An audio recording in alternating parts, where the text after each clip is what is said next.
말씀 보시겠습니다. 마가복음 6장 7절에서 13절까지의 말씀입니다. 신약 62면에 있습니다. 마가복음 6장 7절에서 13절까지의 말씀을 우리 교독하시겠습니다.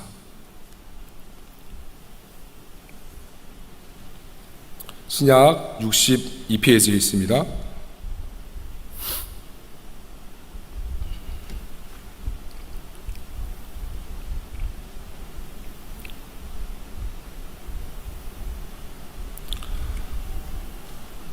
열두 제자를 부르사 둘씩 보내시며 더러운 귀신을 제어하는 권능을 주시고 명하시되 여행을 위하여 지팡이 외에는 양식이나 배낭이나 전대의 돈이나 아무것도 가지지 말며 신만 신고 두 벌 옷도 입지 말라 하시고 또 이르시되 어디서든지 누구의 집에 들어가거든 그곳을 떠나기까지 거기 유하라. 어느 곳에서든지 너희를 영접하지 아니하고 너희 말을 듣지도 아니하거든 거기서 나갈 때에 발 아래 먼지를 떨어버려 그들에게 증거를 삼으라 하시니 제자들이 나가서 회개하고 전파하고 합독하십니다. 많은 귀신을 쫓아내며 많은 병자에게 기름을 발라 고치더라. 아멘.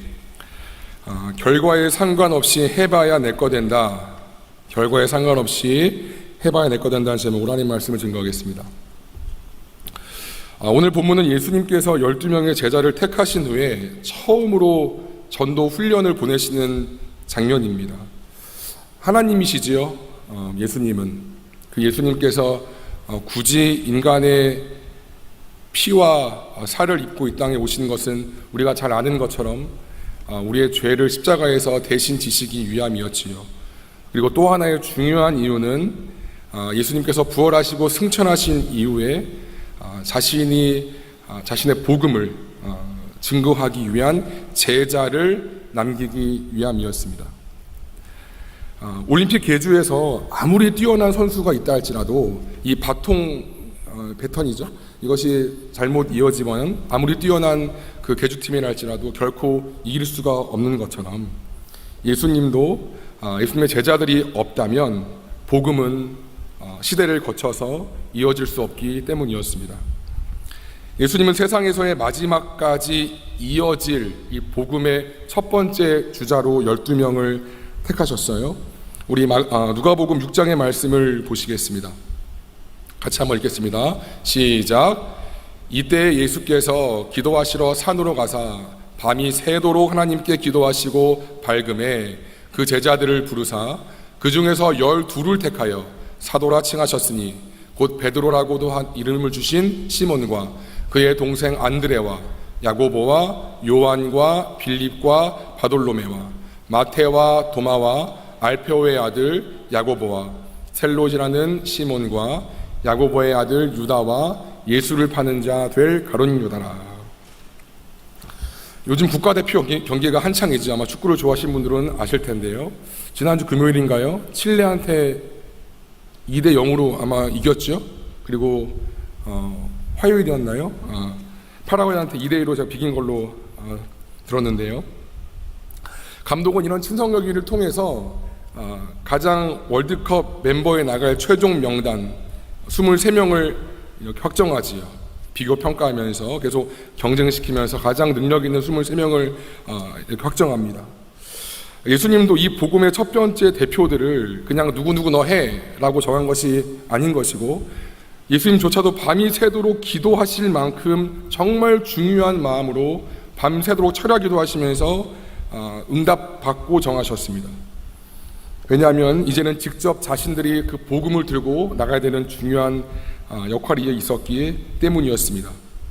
그런데요, 예수님은 제자들을 이렇게 처음으로 그렇게 중요한 자리에 중요하게 고심하고 기도하시면서 12명을 부르신 그 이후에 처음으로 이제 제자들을 직접 현장으로 파송하시면서 이런 심경이셨어요. 누가복음 10장 3절입니다. 갈지어다 내가 너희를 보냄이 어린 양을 이리 가운데로 보냄 같도다. 그냥 양도 아니라 어린 양이에요. 이는 늑대죠. 어린 양이 늑대대로 가면 뭐 하겠어요? 잡혀 죽는 거지요. 그 주권사님께서는 이제 군대를 두 주권사님께서는 이제 자제분들을 군대로 보내셨던 그런 경험이 있으시겠지만 전 아직 없습니다. 부모님들이 마음이 그런 마음일까요? 자식을 이제 군대로 보낼 때 그 뭔지 모르는 먹먹함일까요? 그냥 더 했겠죠. 양을 이리대로 보낸다. 결국 죽으러 가라.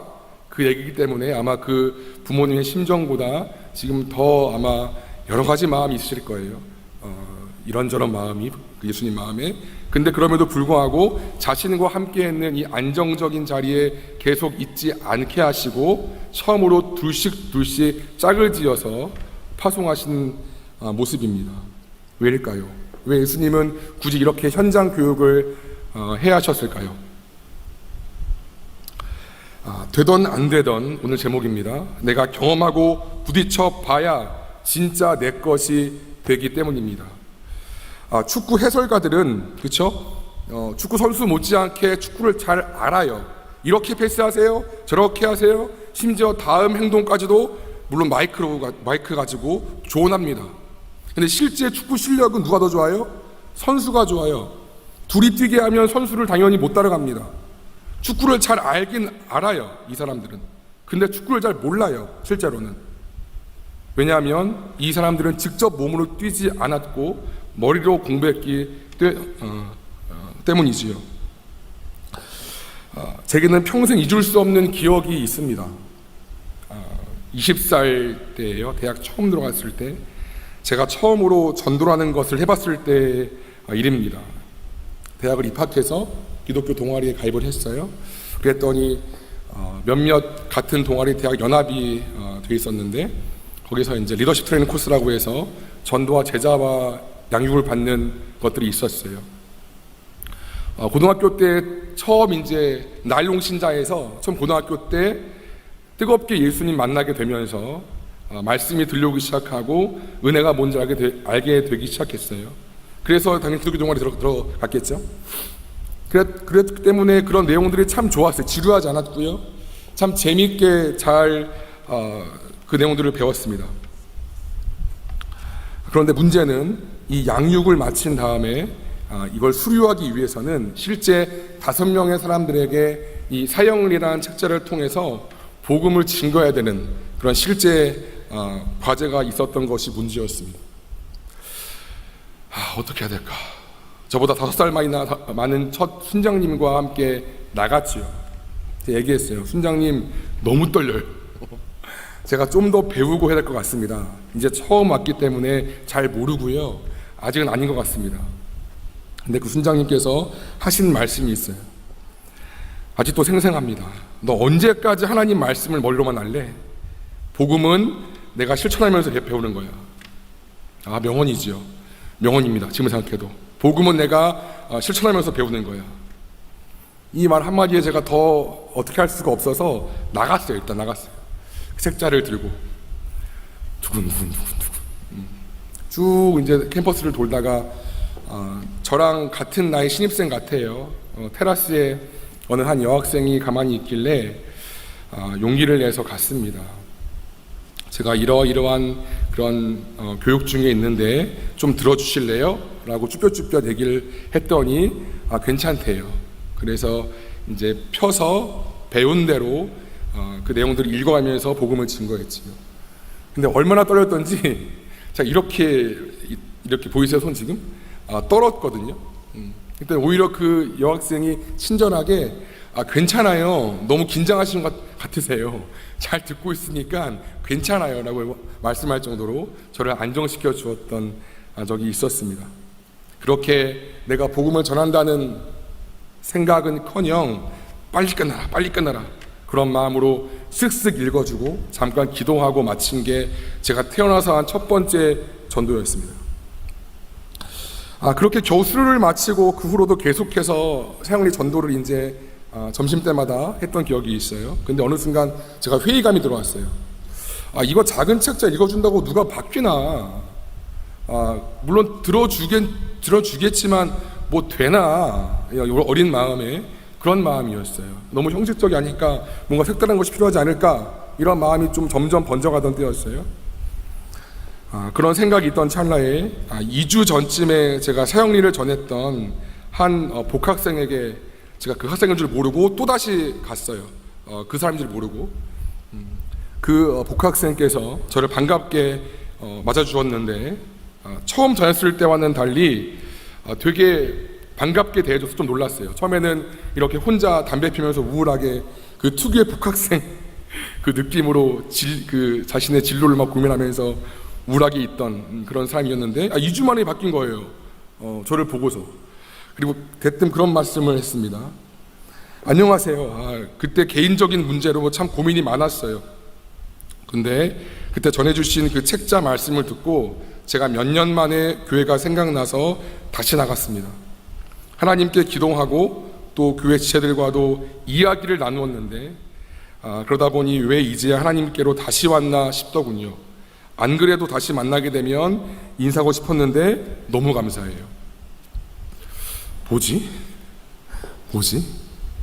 제가 그 이야기를 제가 듣고 그 처음 든 생각은 우와 기쁘다 할렐루야 하기보다는 어라 되네 이런 느낌이었습니다. 그리고 그때부터 이런 사람들도 있다라는 생각에 확신을 가지고 새학리를 전했습니다. 한 번 되니까 두 번 되고 두 번 되니까 세 번 되고 나중에는 지나가는 사람이 다 물고기로 보였습니다. 그럼에도 여전히 용기가 필요했고 내 안에 그냥 하고 싶지 않아 쉬고 싶어 라는 그런 내적 갈등은 여전히 존재했지요. 그러나 한두 번 맛본 그 영혼 살리는 경험이 서서히 복음의 확신에 되어서 그 20살 어린 나이의 청년의 그 복음의 확신으로 자리 잡아갔습니다. 제가 한 학기 내내 토시 하나 안 틀리고 그때는 다 노트북이 없어서 손필기 했거든요. 이제 이 이유가 뭐였냐면 무료 배포하기 위함이었어요. 아깝잖아요. 내가 열심히 공부한 건데. 근데 복학생들이나 좀 공부하는 친구들은 처음에는 별로 이렇게 아는 척도 하지 않다가 시험 때만 되면 저한테 와요. 이거 좀 복사해 줄 수 있어? 미안해하면서. 그럼요. 제가 다 해드릴게요. 대신 사용리 들어보세요. 이거 제가 들으시면 드릴게요. 그것 때문에 제가 그렇게 열심히 필기를 했습니다. 술자리 갔지요. 즐겁게 분위기 맞춰줬습니다. 술은 물론 안 마셨고요. 정리할 사람이 필요하기 때문에 저를 늘 데리고 갔습니다. 대신 조건이 있어요. 사용리 들어라. 그럼 내가 다 치워준다. 내가 다 뒷정리한다. 했습니다. 물론 방법은 또 잘못되었지만 대출이라고 여러분 알고 계세요. 지금은 카드를 찍죠. 근데 그때는 이게 앞에서 호명을 해요. 누구누구 그러면 네 이렇게 했었는데 제가 물론 그럼 안 됐지만 내가 대출해 줄게. 들어봐. 홍길동 네? 홍길동 네 이렇게 대출해 주고서 넘어갔던 적. 그러면서 사용리를 또 전했죠. 어쨌든 간에 내가 찾아갈 것도 없이 내가 세상의 필요를 갖고 있으니까, 내가 그들이 필요라는 걸 내가 갖고 있으니까 그들이 알아서 찾아오는, 알아서 복음의 문이 열리는 그런 것들을 경험했습니다. 그러면서 하나님은 제게 대학 1학년 때 이 성경 한 구절을 명확하게 깨닫게 하셨습니다. 고린도서 1장 말씀이에요. 같이 한번 읽어볼까요? 시작. 하나님의 지혜에 있어서는 이 세상이 자기 지혜로 하나님을 알지 못하므로 하나님께서 전도에 미련한 것으로 믿는 자들을 구원하시기를 기뻐하셨도다. 유대인은 표적을 구하고 헬라인은 지혜를 찾으나 우리는 십자가에 못 박힌 그리스도를 전하니 유대인에게는 거리끼는 것이요 이방인에게는 미련한 것이로되 오직 부르심을 받은 자들에게는 유대인이나 헬라인이나 그리스도는 지혜니라. 그렇죠? 뭔가 세상적인 지혜와 논리를 구하고 뭔가 대단한 어떤 기적 같은 것이 있어야 예수 믿는 거 아니야 라고 했던 사람이었어요. 너무 진부하잖아. 이거 되겠어? 그랬다고요, 제가. 근데 예수님은 그런 삶의 사건들을 통하여 그렇지 않아. 하나님의 말씀은 그 자체로 능력이야. 세상으로 보면 이 전도 참 미련해, 참 어리석어 보여. 근데 이것으로 구원하시기를 기뻐했다. 믿는 자에게는 이 복음이 하나님의 능력이고 지혜야. 제가 이 말씀이 확 깨달았어요. 대학 1학년 때. 이거 가지고 뭐가 될까 하던 제가 되네 하고 확신 있게 나아간 것은 떨리는 마음으로 처음 3월 달에 복음을 전했기 때문이었습니다.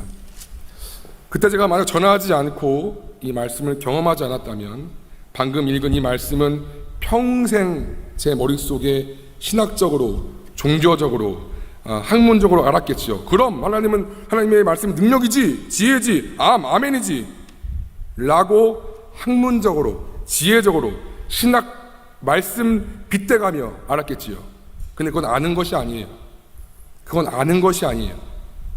이 말씀을 경험하지 않았기 때문에.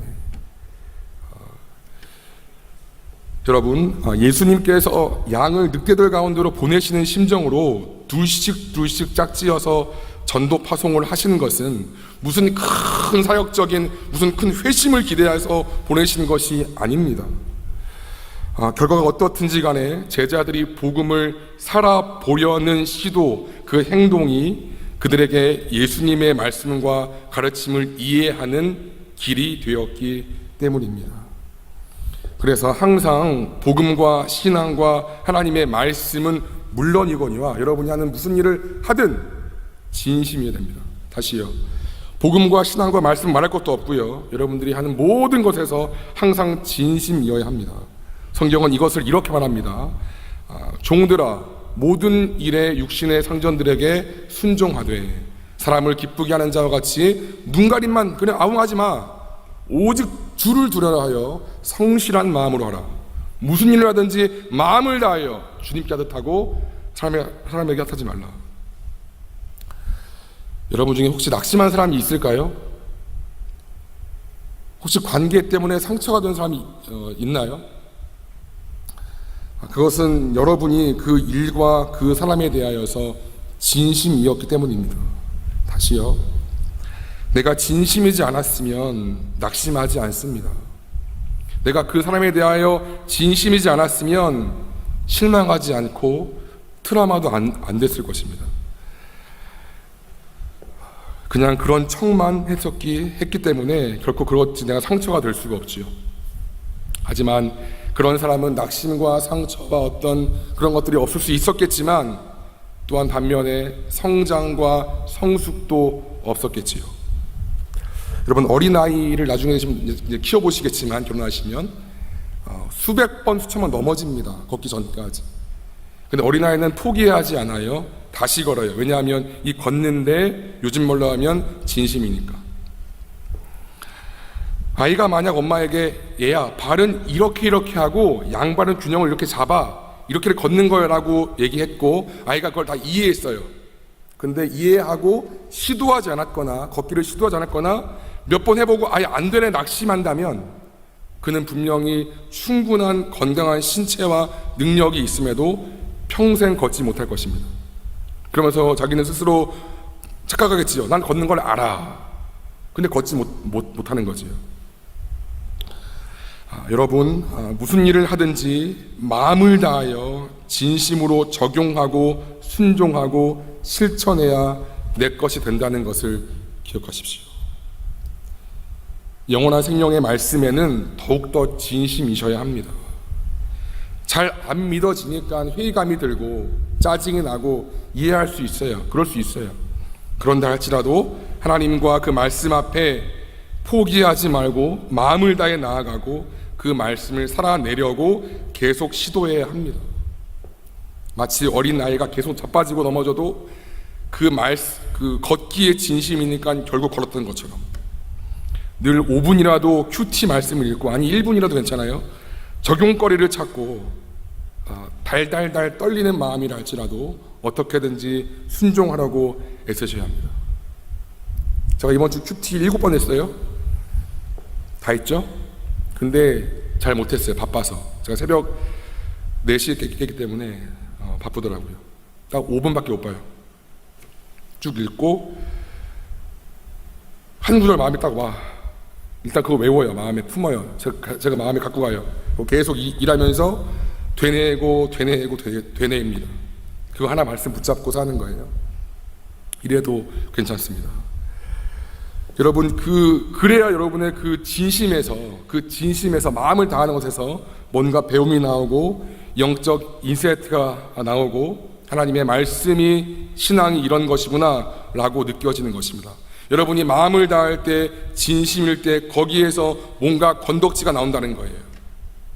사람이든 관계든 뭐든 간에 그냥 그런 척만 하면 그냥 그런 척만 할 뿐인 거예요. 우리 목장 모임 때 여러분 이제 다음 주부터예요. 새로운 교제를 또 이제 할 건데, 이 교제는 어떤 교리적으로 뭐 구원론, 종말론, 뭐 무슨 론, 물론 중요하지요. 교리는 필요하지 않은 게 아니라 중요합니다. 그런데 이것보다는 삶의 변화와 실천을 위한 교제에 더 가깝습니다. 우리가 이렇게 한번 시도해보자, 살아봅시다 해도 난 여기까지, 불편해, 부담스러워, 그러면 그 사람은 항상 거기까지입니다. 예배도 마찬가지지요. 5분 10분 먼저 와서 그래도 기도로 준비하는 사람과 찬양 거의 마칠 때쯤에 준비함 없이 들어오는 사람의 그 예배의 질은 다르죠. 같은 찬양이에요, 같은 말씀이에요, 같은 기도를 할지라도 나에게 오는 그 임팩트는 다를 수밖에 없습니다. 여러분, 일도 마찬가지예요. 서류 하나를 작성해도 보는 사람이 깔끔하게, 보기 좋게, 레포트, 발제, 팀플도 마찬가지입니다. 회사원이시라면 맡겨진 일을 꼼꼼하게 누가 보던 보지 않던 내 책임이면 끝까지 마무리 지으면서, 사람은 안 보아도 예수님은 늘 보시니까 주님께 하듯하라 하시는 것처럼, 성과가 안 나고 손해가 나도, 그래서 기운 빠져도 주님은 다 그 과정을 보시니까 거기에 만족하면서 나의 정직함과 성실함을 드려야 합니다. 그러면 여러분, 때가 되면 남들이 몰랐던 그 애씀과 수고를 주님이 다 보상해 주세요. 때가 되면. 그리고 그 정직과 성실에 대해서 사람들의 인정도 받게 하시고 높여 주십니다. 그런 것이 없다 할지라도, 심지어 없다 할지라도 하나님은 보시니까 거기에 최선을 다하는 거예요. 여러분의 일이, 관계, 사역에. 여러분, 대표적인 사람이 있죠. 성경에 요셉입니다. 얼마나 그 인생이 억울할까요? 팔려갔잖아요. 보디발 장군, 그 바로의 경호대장이죠. 지금으로 말하면 경호 친위 되죠. 거기에 팔려가서 노예 말단이었어요. 어린 나이죠, 심지어 또. 근데 나중에는 그 보디발 장군이 자기 와이프 외에는 내가 너한테 다 맡겨 할 정도의 가정 총무가 됩니다. 물론 하나님의 은혜였지요. 하나님의 형통함이었지요. 물론. 그러나 여러분, 어느 CEO가 대충 일하는 사람한테 자기의 집을 맡깁니까?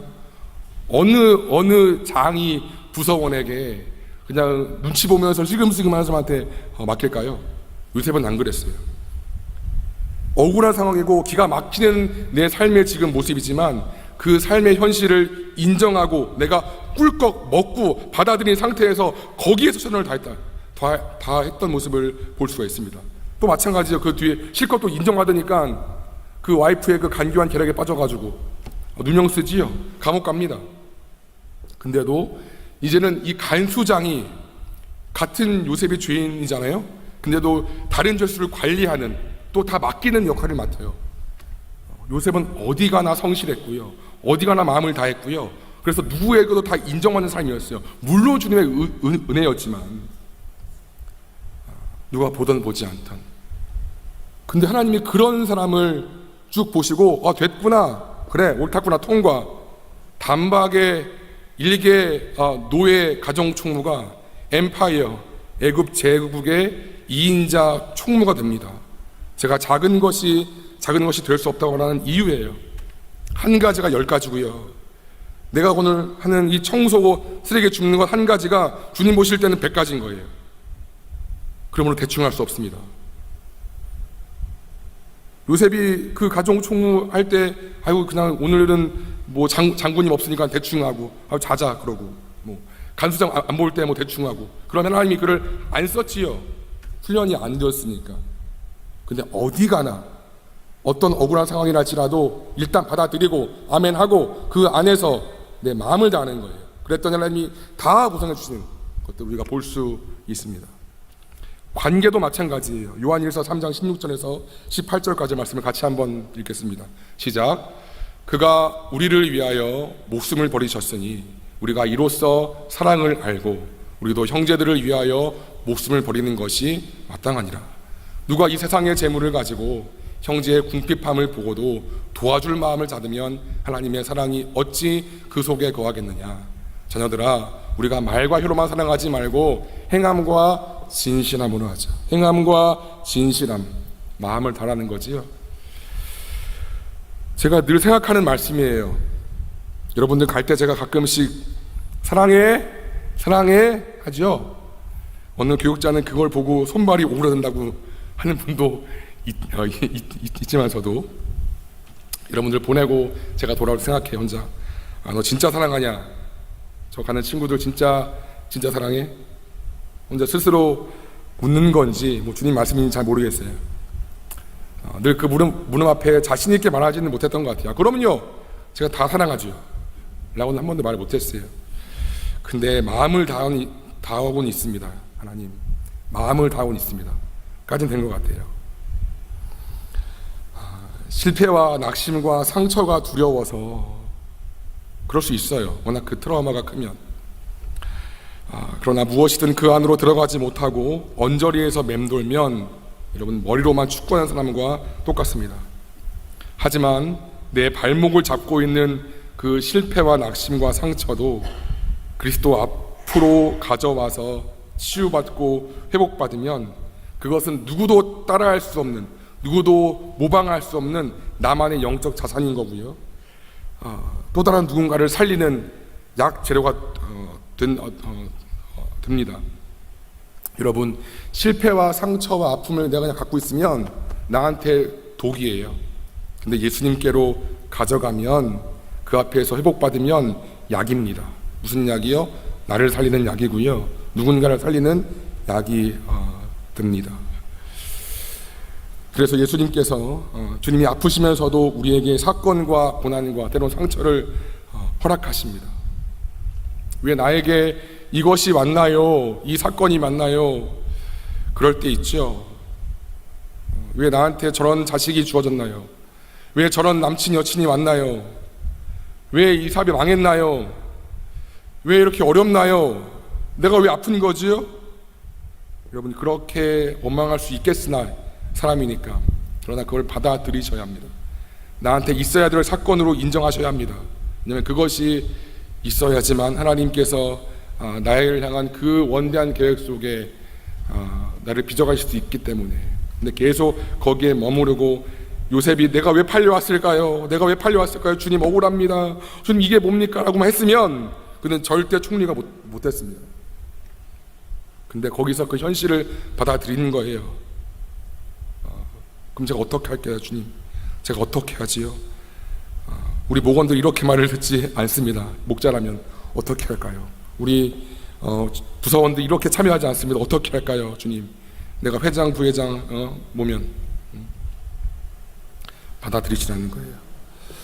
오늘 WWJD 주권사님 간증과 또 영상으로 이 삶을 살아내신 분들의 이야기를 들었지요. 이미 이분들은 그 삶을 살아보지 않은 저 같은 사람들과는 달리 영적 자산을 가진 것입니다.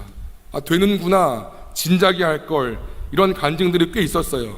다른 그 영상을 봐도 이 생각이 들었다는 것만으로도 주님에게 한 발 더 앞서 나가셔서 닮아간 분들이 된 것입니다. 이분들은 다음에 또 할 수 있어요. 되는구나를 경험했기 때문에. 10만 원의 기적이었지요. 100만 원 할 수 있고요. 1000만 원도 할 수 있습니다. 마가복음 말씀은 이렇게 이야기를 해요. 무릇 있는 자는 받아 풍족하게 되고 없는 자는 그 있는 까지도 빼앗기리라. 여러분, 영적 빈익빈 부익부 현상이 분명히 있어요. 예수님도 분명히 말씀했어요. 있는 자는 더 받을 것이요 없는 자는 그 있는 까지도 빼앗기리라. 여러분, 주님께 더 진심일수록, 주님 맡기신 현장과 그 삶의 자리에 더 진심일수록 되네를 경험할수록 더 다음 코스가 되고 더 채워지는 거예요. 근데 그 반대 사람들, 그냥 나만 갖고 있을래, 마치 한 달한테 붙여준 사람처럼, 이 사람은 아무것도 아니야. 그리고 마치가 아니라 한 달한테 있는 것마저도 빼앗깁니다. 여러분 기억하셔야 돼요. 누가 보던 보지 않던 마음을 다했던 그 작은 순간부터 시작해서 점점 영적 깊이도 세상 실력도 사람들의 평가도 차이가 나기 시작합니다. 전사님 말씀을 다 알겠습니다. 근데 여전히 불편해요. 부담스러워요. 마음이 어려워요. 네, 그 마음이 뭔지 알지요? 그러나 여러분, 부족한 내 상황과 내 능력을 보지 말고 나 이 부르심이 어디에서 왔는지, 내가 이걸 감당할 수 있는 능력이 어디에서 오는지 항상 기억하셔야 합니다. 우리 본문 7절을 한번 보실까요? 12 제자를 부르사 둘씩 보내시며 더러운 귀신을 제어하는 권능을 주시고. 마태복음은 이렇게 이걸 같이 병역 구절로 되어 있어요. 말씀 보여주세요. 예수께서 그의 12 제자를 부르사 더러운 귀신을 쫓아내며 모든 병과 모든 악한 것을 고치는 권능을 주시니라. 8절 말씀은 병든 자를 고치며 죽은 자를 살리며 나병들을 깨끗하게 하며 귀신을 쫓아내되 너희가 받았으니 주어라. 여러분, 병든 자를 고치는 거예요. 죽은 자를 살리는 거예요. 내가 예수 믿게 된 것, 내 스스로의 믿음으로 된 것이 아님을 기억하셔야 돼요. 12 제자를 부르사, 부름을 당한 거예요. 여러분, 이 자리에 있는 건 주님이 불러주시는 거예요. 여러분, 그 사역의 자리에 있는 건, 그 삶의 자리에 있는 건 그 현장으로 불러주시는 거라고요. 요셉이 그 이집 땅에 간 것이 아닌 것이고 주님이 부르신 거잖아요. 마찬가지예요. 여러분도 여러분의 삶의 자리로 부르심을 당한 거라고요. 이 부르심이 하나님께로부터 왔구나. 첫 번째. 두 번째, 모든 원수를 제어할 권능을 주셨다. 똑같은 예수님의 권능을 주시는 거예요. 심지어 죽은 자를 살리는, 여러분에게 그 능력이 있어요. 근데 왜 못 느껴요? 왜 못 느껴요? 그 삶의 현장이 없기 때문에. 12 제자가 예수님 전 못 가게 했어요, 전 예수님이 좋아요 라고 그냥 있었으면 물론 안정됐겠지요, 좋았겠지요, 편안했겠지요. 근데 이미 허락하신 예수님의 권능은 못 경험했어요. 그렇죠? 내가 두근두근 달달달 떨면서 제가 나갔을 때 되네 라고 느꼈던 것처럼 이미 쟤네 주신 그 능력, 너 할 수 있어, 너 이길 수 있어, 너 내가 줬어 권능을, 나가, 를 제가 못 느꼈지요. 저 못하겠어요. 내가 믿은 것이 아니라 나를 믿게 하신 분이 주님이십니다. 부르신 주님이 나를 세상에 보내실 때 그냥 보내시는 것이 아니라 이미 귀신을 제어하고 병 고치는 능력을 주시고 심지어 죽은 자를 살리는 그 능력까지도 주셨어요. 똑같은 예수님과의 같은 권위와 권세인 거예요.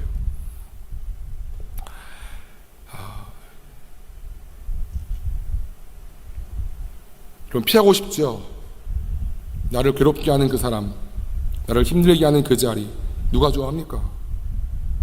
근데 그것이 만약 예수님께서 나에게 허락하신 삶의 모양이라면, 그리고 그것을 통하여서 내가 있어야 될 일로 여기고 받아들이면서 나아갔을 때 내가 상상도 못했던 내 안에 이미 심겨주신 그 권능과 능력이 내 안에 발현된다는 것입니다. 그럴 때 내 안에 성장이 있는 거고요.